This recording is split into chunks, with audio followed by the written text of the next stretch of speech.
ব্যর্থ বিশ্বকাপ শেষে নিজের ক্যারিয়ারের ভবিষ্যৎ নিয়ে অবাক করা তথ্য দিলেন সাকিব আল হাসান। আসন্ন আইসিসি চ্যাম্পিয়ন্স ট্রফি দিয়ে আন্তর্জাতিক ক্রিকেট থেকে অবসর নেওয়ার কথা জানিয়েছিলেন সাকিব আল হাসান।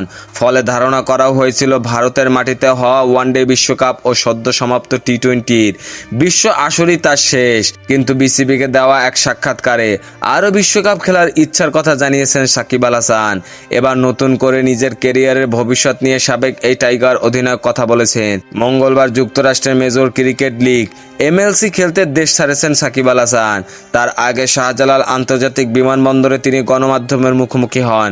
সেখানে ক্রিকেট ক্যারিয়ারে ভবিষ্যৎ নিয়ে সাকিব বলেন, নিজের জন্য কোনো প্ল্যান নাই, এখন প্ল্যান হচ্ছে দুটা টি-20 টুর্নামেন্ট আছে আমার সামনে, একটা এমএলসি যুক্তরাষ্ট্রের মেজর ক্রিকেট লিগ যেটার জন্য এখন যাচ্ছি, এরপর আছে গ্লোবাল টি-20 লিগ যেটা কানাডাতে, দুটা টুর্নামেন্ট খেলি, দেখি আমার নিজের কি অবস্থা।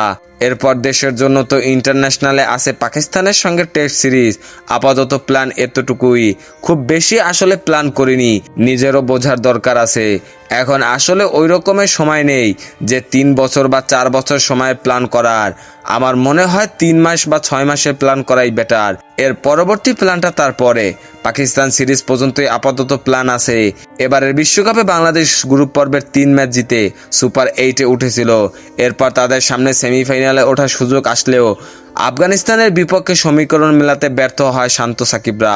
টুর্নামেন্টটিতে দলের পারফরমেন্স নিয়ে সাকিব বলেন, হয়তো অল আউট খেলতে পারিনি, যে ধরনের রেজাল্ট আমরা আশা করেছিলাম কিংবা যে ধরনের রেজাল্ট হওয়ার সুযোগ ছিল সেটা পারিনি।